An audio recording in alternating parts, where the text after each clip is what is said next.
There we go.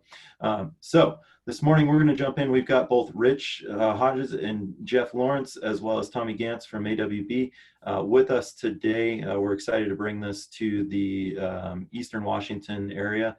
Rich has arguably the largest, if not arguably, I think you do have the largest territory covered by an MEP there. And so I'm excited to just put this out there. We likely will host this webinar one more time here in the Spokane area, and then also making it available to our Eastern Washington economic development and other chambers throughout the state here. So with that, I'd like to turn it over. I believe, Rich, you've got an intro, and then Jeff will run us through this, presentation. All right, well, thank you, Lance. Had to get it off of mute there. For those of you who do not know me, my name is Rich Hodges. I am an AE, which stands for Account Executive for Impact Washington in the eastern region of the state. The AE's job really is the relationship with the clients, to be there and to know them so that we can serve them in the best way, and also select the best fit resources for them, whether it be a resource provider or just information, or connect them with another entity. Impact Washington offers our clients a wide variety of stuff, everything from ERP and cybersecurity to strategic planning and plan automation. A large portion of what we've done historically has been to help improve productivity by teaching lean principles and establishing continuous improvement culture with their organizations. The last few years, we've been experiencing a really growing need for the workforce development and leader training offerings, which we've done a lot of. Impact Washington belongs to a network organized under the National Institute of Standards and Technology, and it's called the Manufacturers Extension Partnership. There are at least one MEP, we call them, in every state, including Puerto Rico. Some larger states have more than one. As a 501c3 that participates with public-private partnership helping manufacturers, we're measured by the impact instead of profit that we can provide. Because of this, there's a third-party survey that measures impact for all MEP centers, and it is very important to us to be able to report that back to the congressional officers who, approve funding for this program. And I think the last number is 14-to-1 impact, as far as every dollar that Congress gives the program, they get 14-to-1 impact back. So it's a pretty profitable, it's always bipartisanly supported every year, or at least it has been in the last 20 years. Impact Washington has been the MEP since 1997. So each MEP center is independent and can be organized differently. In our model, we have experienced AEs like myself and Jeff is on the Tacoma area. Jeff has owned his own company. I have been a general manager. So that's the type of model we have. And we do a lot fewer deliveries ourselves. We do have a food scientist on staff. We do some ISO stuff, but otherwise we have a really experienced and broad network of resource providers that are part of our consultant network that we bring to each client as the need arises. And that helps us to do the broader types of delivery and help that we can offer manufacturers.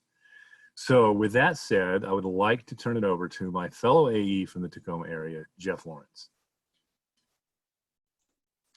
Hey, thanks a lot, Rich. I'm really happy to be talking to this group.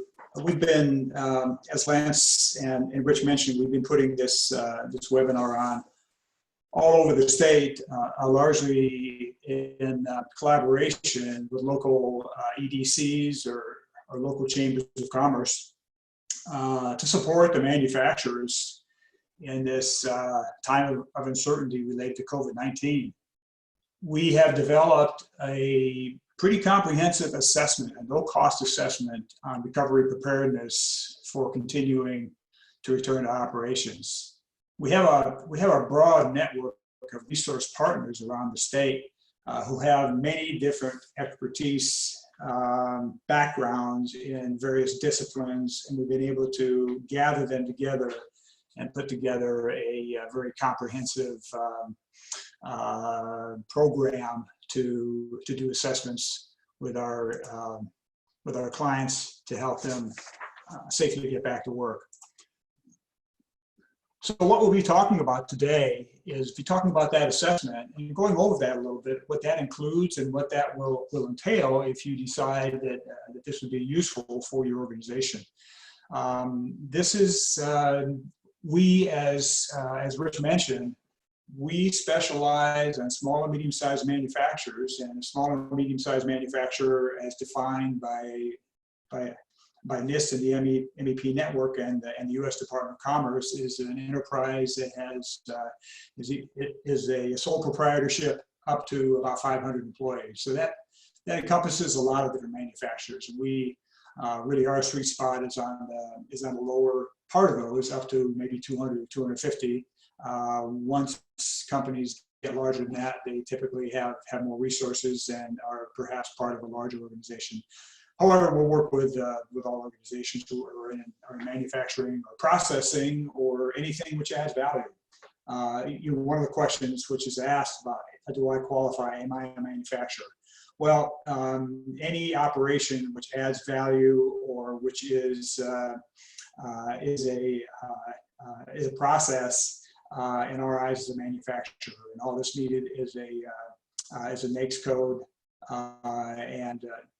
and we can help you with that if you need assistance with that. In any case, getting back to the presentation, an overview is we'll look at high-level steps for site or facility compliance, custom tailored for your specific need. We'll talk briefly in this presentation about some of the best practices and housekeeping recommendations that we look at. We'll obviously go into a lot more detail within an assessment we do. Talk about an employer risk assessment. In this assessment, we look at the specific operation and classify worker exposure for every role in that operation, and then look at what workplace controls might be needed in order to make the most safe workplace possible.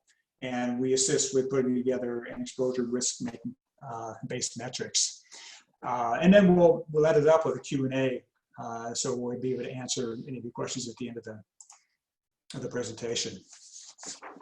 So, so why are we doing this? Well, our mission, as Rich mentioned, is to assist small and medium-sized manufacturers to help them be successful and grow all across the country. And the NIST MEP network received a part of the $2 trillion CARES Act funding for pandemic response in the way of providing assistance for small and medium-sized manufacturers. This was distributed to each of the centers in the MEP network to assist with recovery. And so we have started this, and we got on this pretty early with doing assessments. We had heard a lot of input from our clients and from our manufacturing base that, hey, we think that we're doing the right thing. We have procedures in place, but we'd like to run this by you. We're not sure if we're doing exactly the right thing. Are there other things we can be doing? We have some questions.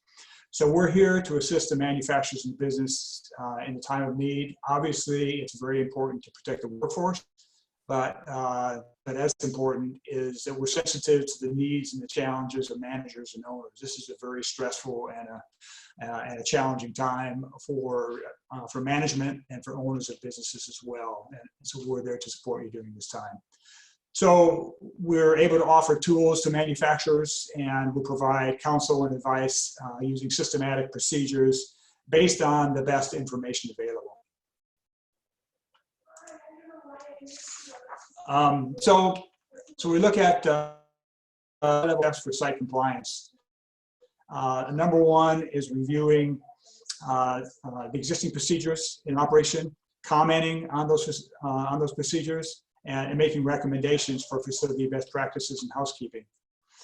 Conducting an employer risk assessment, based upon the position or area exposure, as we discussed earlier, and then implementing, working with you to implement workplace controls based upon that risk of exposure. So in the review step of the high-level overview, this is where a lot of the effort of this assessment will take place. Start with the communication plan, employee support and training. It probably goes without saying, but it's good for plant leadership to observe and to model measures that are put into place while reinforcing the importance of observing them to employees or others entering the plant. If your operation has an employee assistance program, make sure that the helplines are accessible and that employees know how to reach those. Encourage employees to recognize areas or to discuss areas that might be a risk, and then be willing and they're ready to define a process to review and provide mitigation strategies. They're the best source, as we know, in manufacturing or in processing, is that those who are closest to the work often have the best input as to what's needed and how improvements can be made. Health screening and best practices. Establish guidelines and train all employees and visitors on new COVID-19 related procedures. And I think with the governor's new guidance, this is actually a requirement now for manufacturers to be able to operate. Limit non-essential visitors from entering the facility. This includes other employees that might be usually stationed at a different location.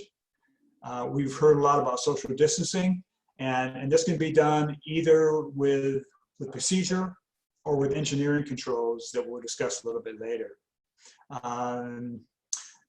When possible, minimize in-person meetings, and if in-person meetings need to be done, meet in a large room and have at least 6 feet distance from one another, keeping the meeting as short as possible. Good health habits. The recommendation, and I believe a requirement now, to record all visitors in a log so that they can be contacted in the unfortunate event that there is an outbreak. Place posters or reminders around the building, supporting staying home when sick, how to cough and sneeze, keeping hands clean, providing hand washing stations. I think that in the new guidance, there is actually a requirement for hand washing stations and not just hand sanitizer. So we'll help you with the absolute newest guidance which is in place. We're constantly updating our resources and updating our information and our assessment materials reflecting the latest guidance by the governor and by others.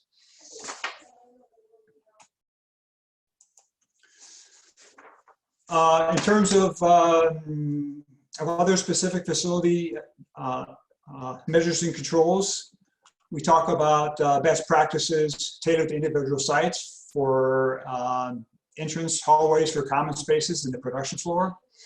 Some of the discussions may involve talking about allowing open doors or encouraging bumping doors open with a hip or a foot on a kick plate, or even removing door closures where possible and keep doors open to allow employees to move between doorways without touching knobs where that doesn't impact safety. To maintain uniform cleanliness and healthy employees. If there are uniforms required, making sure that regulation and those procedures are outlined adequately. Employee clock in and clock out practices.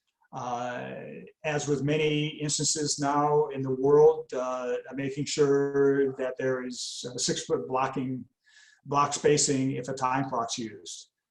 Many time clocks have a web-based feature that can be operated through phone apps, or consider utilizing inexpensive web-based apps that could be used to track time and then submitted to supervisors for review. And probably doesn't need to be said that providing additional hand sanitizer or hand washing stations near a time clock if a time clock is used. Common tools. For human-machine interfaces such as keyboards, buttons, other items that receive heavy multiple use, they should be sanitized between users. Standard items and standard tools like brooms, rakes, scrapers, or hand tools should be sanitized after each use, and particularly between individual users. And personal items like pens, Sharpies, etc. There may be a recommendation to issue those to each individual who may use them, or alternatively sanitize them frequently and certainly between users. There are inherent risks to shift change, and then we talked about possible opportunities to stagger days, shift changes, breaks, and lunches to avoid grouping. Identify individuals that don't need to come into the production restrooms and don't need to be using the same resources as a larger amount of employees. There are many of our clients who have decided to separate teams into smaller groups and keep them somewhat isolated to use separate bathrooms and break areas when possible. Others have ordered Santa cans with sinks, and as the weather gets better, have provided outside tables for additional break areas. And with some employees working remotely, determine if office spaces can be repurposed for segregated lunch or changing areas. Same thing goes for lunch breaks. Possibly stagger meal times to reduce the amount of employees congregating. And intensify sanitation of refrigerator handles, sinks, microwaves, faucets, and other high-touch areas in the break room. For office and clerical areas, consider separating and segregating office staff, ideally limiting offices to one person per office space if required on site, and follow 6-foot distancing practices. And where possible, create walk-up windows or clear passage barriers for employees who need to speak with human resources or other management or administrative resources. Some additional considerations that some of our clients have discussed and implemented controls around are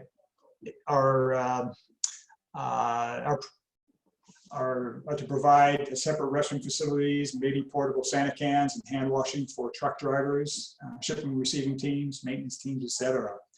And it has to be said here that it's really important for as remote work is being done, to make sure that your cybersecurity stance is being looked at for each data point that accesses an internal server that's protected by a firewall. So we'll talk about those things with you as well.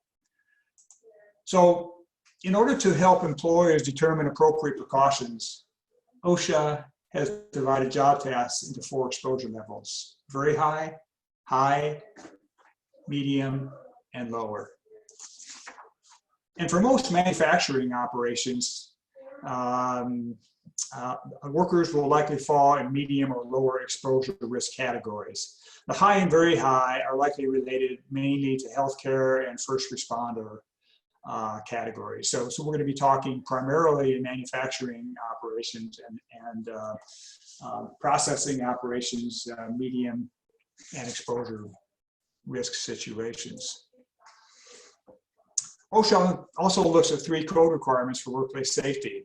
The most general one is the General Duty Clause, which states that the employer has the duty to create a workplace free from risk and hazards to the degree possible. Bloodborne pathogens. This is written primarily toward healthcare and first responders, but it basically says that there's a duty to prevent the transfer of pathogens via bodily fluids. And PPE. This is the duty to provide appropriate PPE for the risks inherent in the workplace and to make sure that it's used and used properly. So in our evaluation and our assessment, we'll look at ways that workplace controls can be implemented based on exposure risk.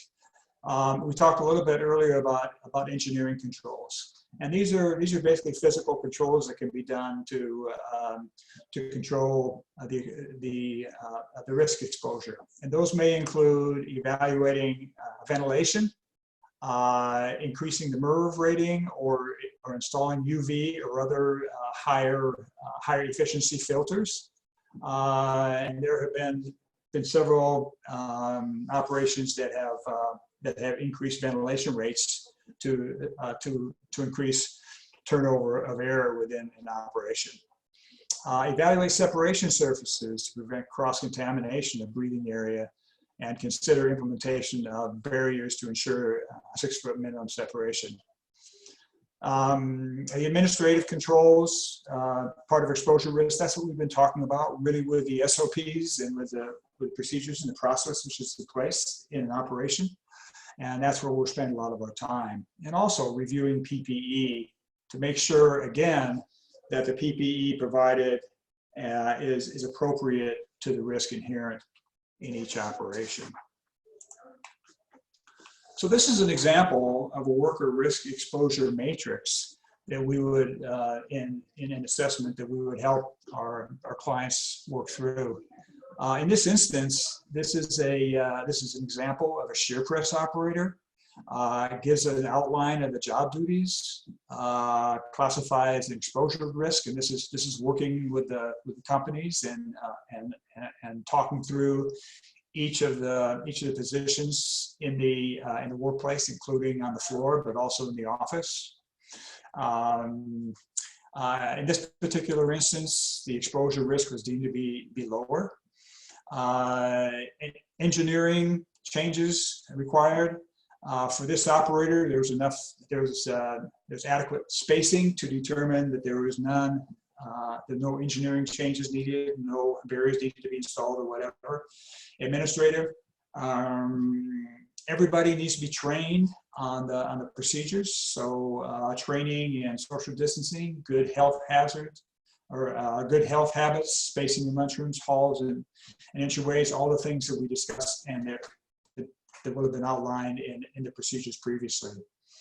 And in terms of PPE, this particular operator was not deemed to need any additional PPE. However, we encourage our clients to be sensitive to the needs and the sensitivities of the workers, and allow masks or whatever other protection that they may feel comfortable with to be used, and to make allowance for that. So part of this assessment is we would complete with the clients who determine or who have determined that this assessment can be useful, a risk-based assessment form, which would go over every position in that operation and put together a matrix, and then what workplace controls need to be implemented based on the risk of exposure. So at the beginning of this COVID-19 crisis, Impact Washington was involved pretty deeply with the State Department of Commerce, the Governor's Office, and others to serve as a matchmaker to identify critical needs for PPE and other things to mobilize manufacturers to produce those goods. FEMA has now established a PPE exchange, which is outlined as a simple dashboard to connect private sellers with private sector buyers. So there's a link to that here, should that be interesting to anybody on the webinar. And again, this webinar will be recorded, and you can access it later on if you're on your phone, or you don't have access to be able to look this up right now. But this will be available on a recording after the completion. In addition, if the PPE or whatever else it is you're providing doesn't comply with FDA standards, or if you don't get traction on the FEMA site, there's also an Amazon site which serves as a matchmaker to be able to supply your goods through Amazon Business and Amazon.com. And again, here's a link for that, should that be of interest to any of the any of the manufacturers or any of the producers who are listening to this webinar. So at this point in time, I'm going to turn it over to my colleague, Rich, again, to talk to you about the assessment and how you can get engaged and take advantage of this opportunity. So back to you, Rich. All right, Jeff, good job. Thank you very much. Hello again, everyone. Because our goal is to help as many companies as we can, I really want to make sure it's clear that we're considering a manufacturer for this assessment and this grant as anybody who creates or adds value to a product. So distilleries, packaging plants, fruit and food producers, any kind of assembly operation, they all meet the requirements and can qualify for this grant that pays for the assessment and the consulting services. We're helping companies large and small, including very small startups even, with making their businesses safe for the employees' health and welfare. And we believe that having a plan to prepare your facility to restart and also developing your capabilities to operate productively as well as safely is essential to getting your employees back to work and meeting the needs of your customers. So there's two basic steps that you need to go through to get this signed up for this free assessment from Impact Washington. And the first one is to contact Impact Washington at info@impactwashington.org. So it's info@impactwashington.org. We will take you through a few intake questions and give the consultant a basic idea of where you are in preventative measures, and also get you thinking about your current state in preparation for the discovery session, which is the first portion of the assessment. You can also contact Impact Washington with your local account executive. I am on the eastern side of the state, but there are many of you from different portions of the state, I'm sure, are calling in.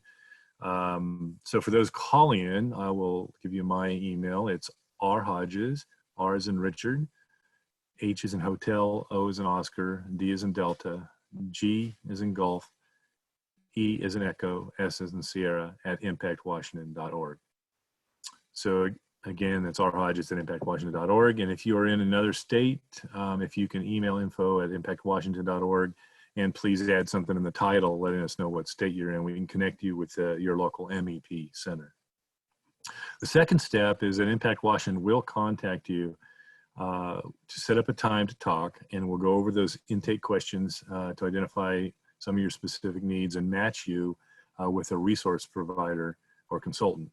And again, part of the reason we do that is to get to know what your current needs are and your future needs, so that we have the expertise that'll align with where you're going as an organization. So shortly after the intake call, we will arrange to have the selected consultant assist your company. And these consultants are really good at what they do. And I promise you that the time you get to spend with them will be productive and informative. These assessments can typically be done in a day. So we, most of the time, have lined them up for a 2 to 2.5 hour session in the morning, which has a virtual tour, and the consultant will go through a lot of discovery questions with you. And then later on in that afternoon, or possibly the next day, a 2-hour debriefing meeting to go over the assessment with you and to help you with your planning needs to be compliant. This assessment, by the way, just last Thursday, Governor Inslee's office came out with the requirements for manufacturers, and this assessment does cover all of those requirements, and in addition, some best practices for you, so that I guess the next thing I wanted to say, that this grant starts with this preventive measures assessment, but then there is recovery monies that we will be spending within the next 30 days to help on maybe some of the implementation projects or something that come out of this. So that would be following this. So your takeaways from the consultant will be a report documenting your risk levels and the current efforts that you're taking to mitigate risks, and plan to propose improvements based on the discussions you have with the consultant. And I encourage you to leverage this resource as other manufacturers found it extremely helpful and reassuring for what they are doing. Before we open it up to questions, I want to remind you that the meeting is being recorded, and I believe that Lance will go over how you can access that after the call. So Lance, do we want to open it up for questions? Yeah, thanks, Rich and Jeff. I do want to, I know we have Tommy Gantz on the line as well from AWB, and so what I'm going to do before we get into questions, I want to tee up Tommy to discuss some of the work AWB also has coming online here. And so, Jeff, if you could stop your screen share, I know Tommy has a couple slides to share as well. And Tommy, I'll turn it over to you for the time here to give a brief update there, and then we can move into some Q&A towards the end. Hi, yeah. So I was just going to share basically a couple of resources here. Let me make sure I'm sharing the correct screen. I think this is it. Get that up and going. So we were asked initially by the Department of Commerce to come in and support what Impact Washington and Department of Commerce's efforts are.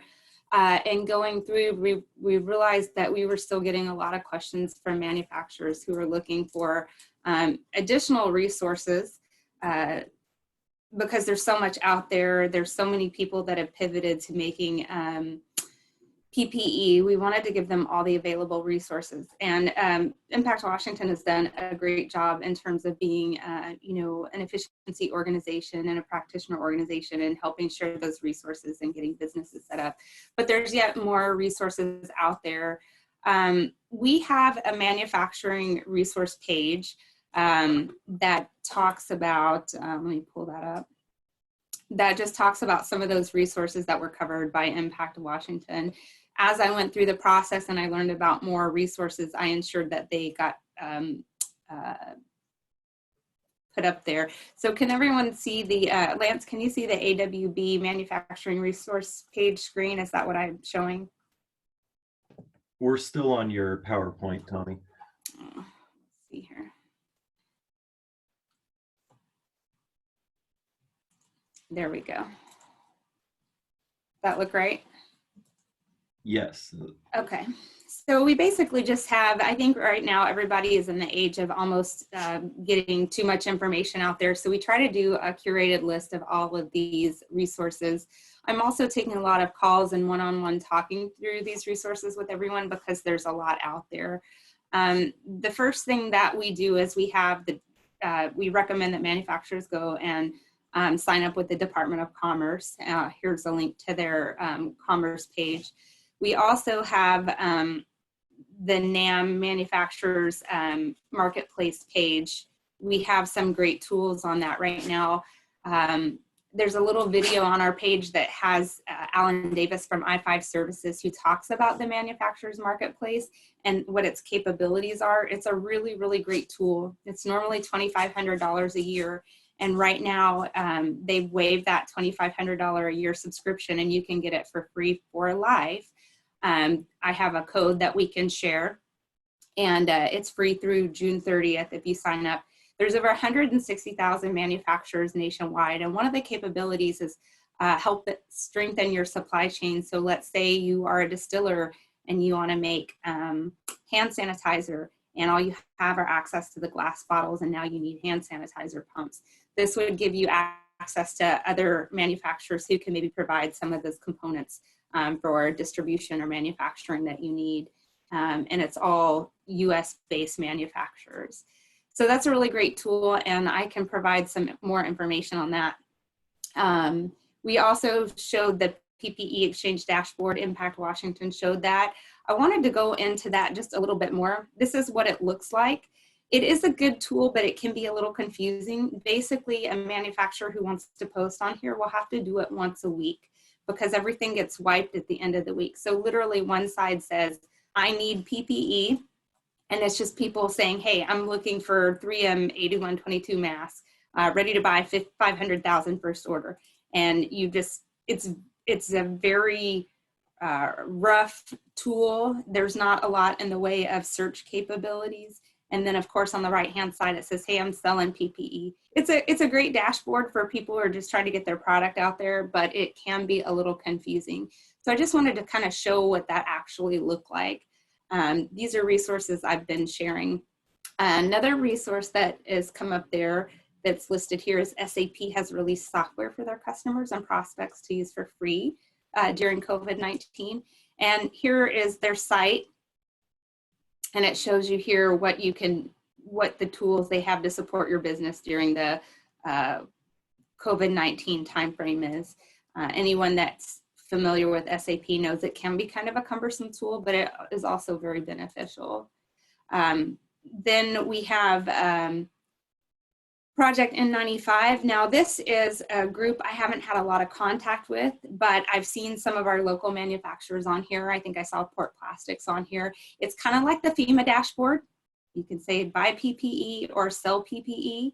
If you want to buy PPE and you want to go look on there, it's got a form for you to fill out where you can say what you need. If you want to sell PPE, similar thing.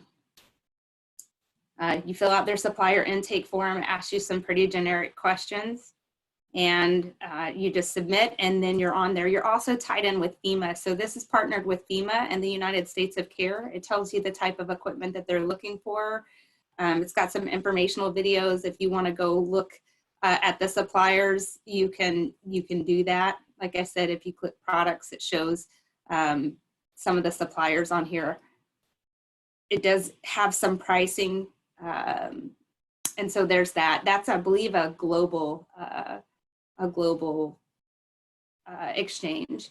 And then just for those that are still looking to pivot, we have basically ASTM and ISO standards have PPE for free standards for download. Most of you in manufacturing understand that ASTM and ISO standards can be very expensive, typically between $85 and $100 per standard. These are free right now for PPE, typically things like masks, medical gowns, gloves, that sort of deal. So ISO and ASTM, both free for download. So that's a site we have listed on our manufacturer's resource page. We also have this video that tells you about the manufacturer's marketplace and all the capabilities. I highly recommend that you go through there and look at that. In addition, right now, what AWB is doing is up, by the end of the week, we expect this to be up and functional. We have a task force called Rebound and Recovery, and this task force is split into two sides. One is on business toolkits and one is on PPE. The business toolkit group has basically gone through and looked at many of our members' best practices, members that are currently up and functional. We have looked at other states' best practices and their toolkits, and we have a website in production right now. I don't have that link to give because we've reserved several domains for it, and I'm not sure which one they're going to go with, but this is sort of a placeholder site that tells you what some other states' plans look like. I think we preferred sort of the Pennsylvania plan. It had a really nice interface. We were looking heavily at doing something similar. Tells you some of the states' orders and reopening plans, where we're at in the phase 1 area. And this is tells you when it's gonna get updated or when it was updated last. So we try to keep it pretty current. Again, we'll have a new website and there will be some downloadable tools. So visitors logs, floor signage, store signage, all kinds of different tools that we can download and maybe just add your company name or logo. And then the second most important piece of this is PPE. So we have worked with Site Crafting to develop a Washington State PPE Exchange Portal. And this will work like the lending tree model. So if you're not familiar with the lending tree model, what will happen is right now we have manufacturers filling out this form. And again, I can get this all Lowrance. You'll put in just some generic supply chain questions. Do you want to be included? What do you have to sell? What is your minimum order quantity, your capacity? How many RFQs can you handle a day? And so the way this model would work, and this is kind of what it's going to look like is, so you'll go in and you'll say, my name is Tommy Gantz, I'm with AWB, and you'll click a button and it will say here, like it show you actually what the website looks like here.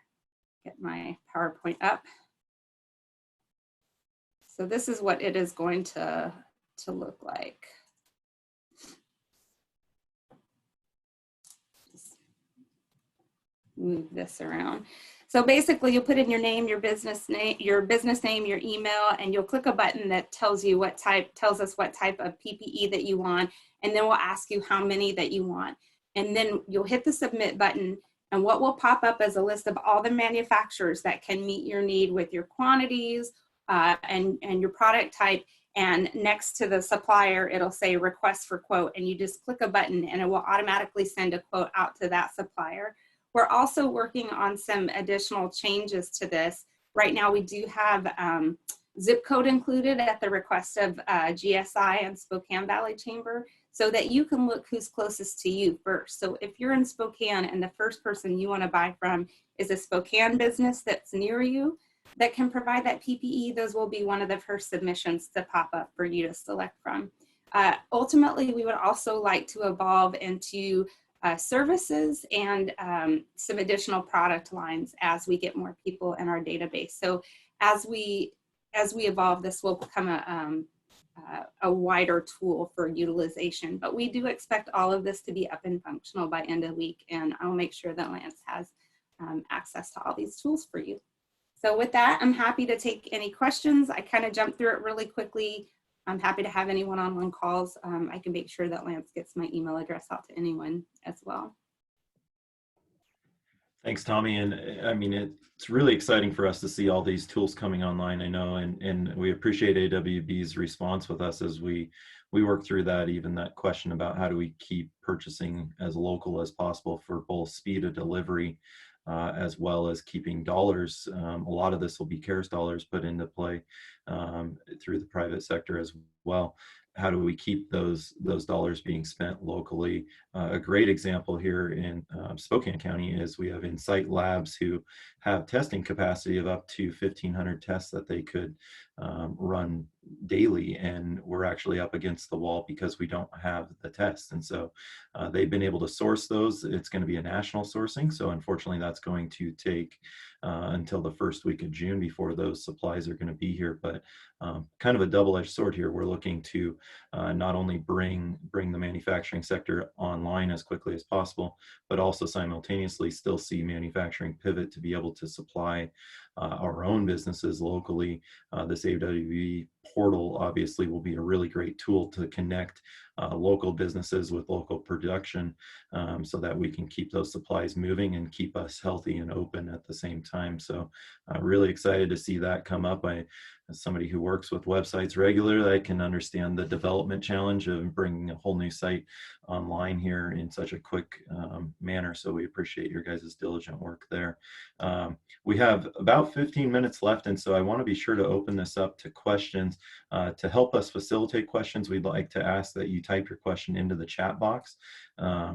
You can also email us if you think of something afterwards at info@SpokaneValleyChamber.org, and we can facilitate connecting you with the appropriate one of our speakers to get your question answered there.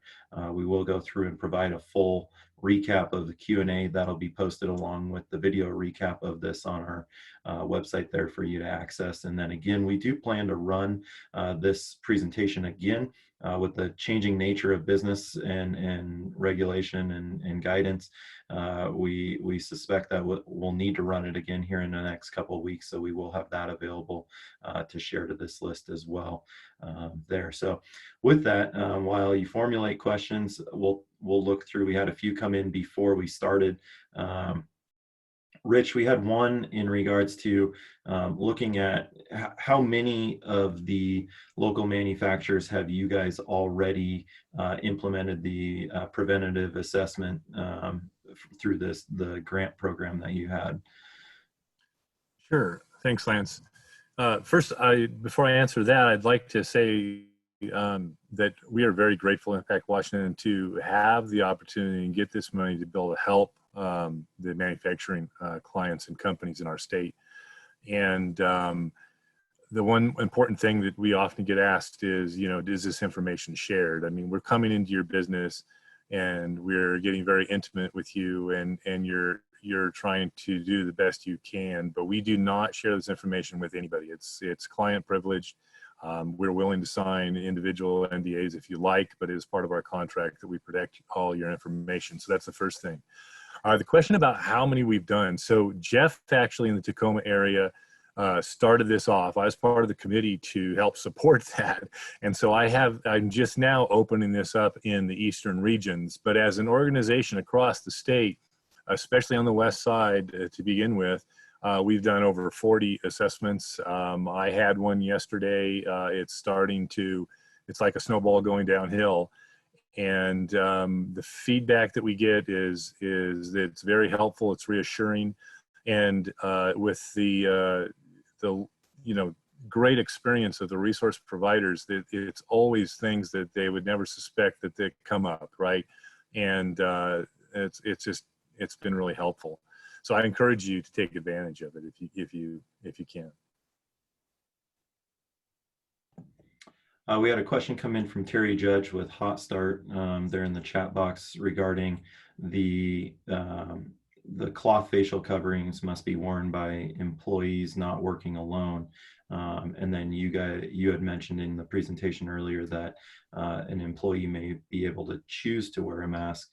Is that in regards to the caveat that if they're working alone or working with another employee within that 6-foot radius?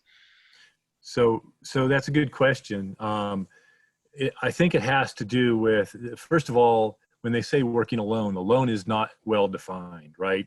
And the comfort level of individual employees is at hand here. So if the employee doesn't feel comfortable, even though they're 10 foot away from someone, that they want to wear a mask, we give the recommendation that the employer make that available to them. And so it's not really in conflict, but because of the vagueness of the requirement, that's what we recommend.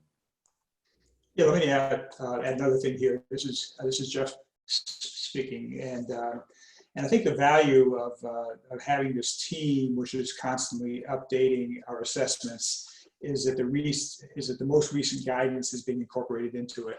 I'm not on that team, and it's entirely likely that a number of things from the governor's guidance from last week that have now been incorporated are going to supersede the best information that I have. So you may be entirely right.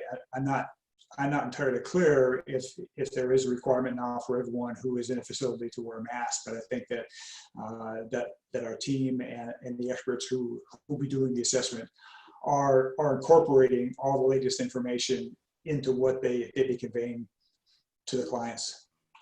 Yeah, Jeff, that's a good point. We just rolled out a revision to this yesterday that came into complete compliance with the governor's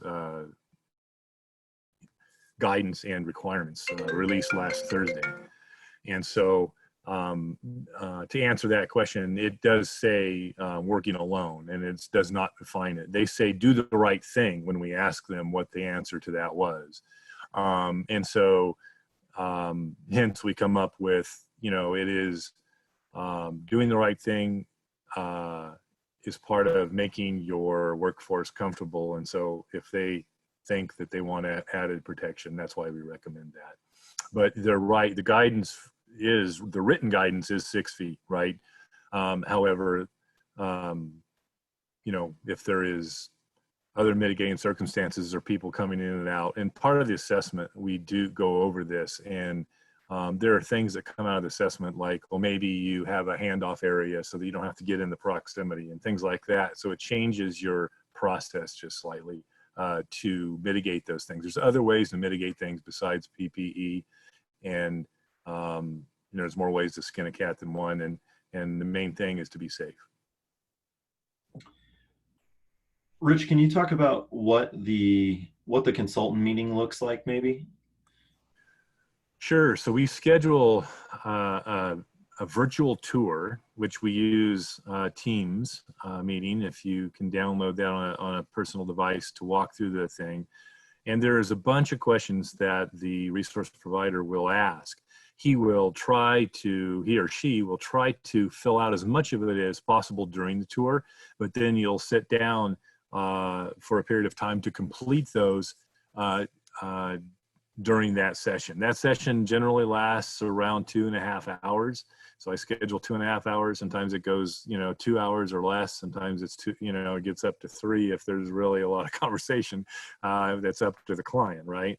And then we try to schedule either later in the afternoon or the next morning a follow-up to go over the report that the resource provider has created with recommendations.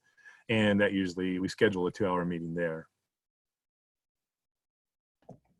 Gotcha. And then just a clarifying point. So the recommendation list and the report that you get back for an organization that's gone through one of the risk assessments, it doesn't go anywhere except for directly to the employer, correct?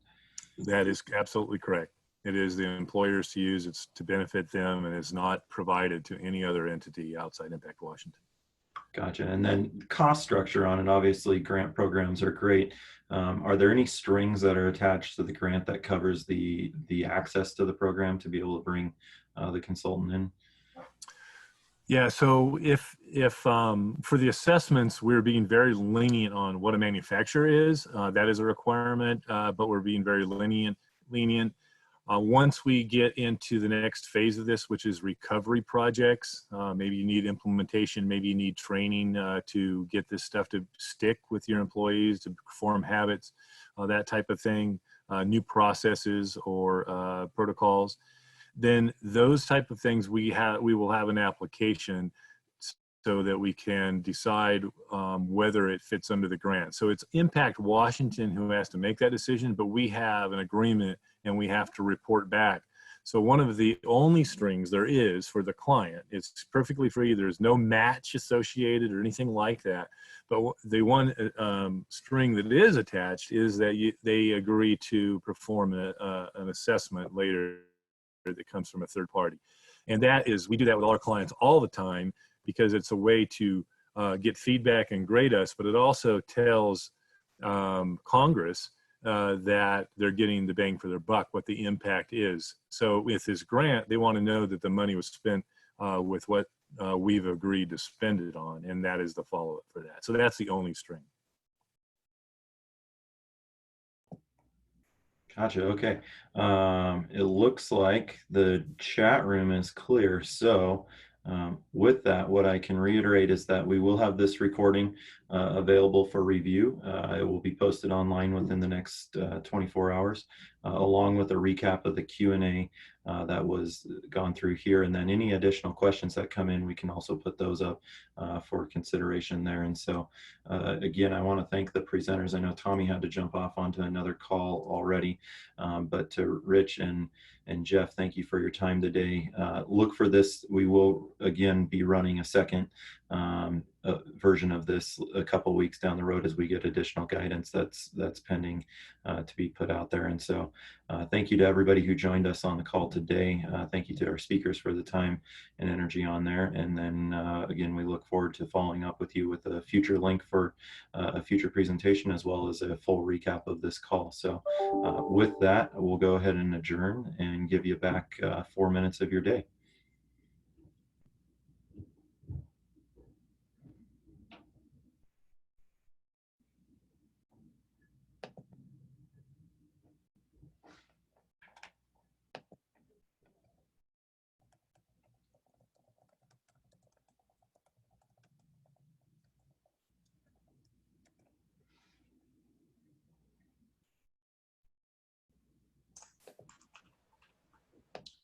Thanks, Lance. Good job.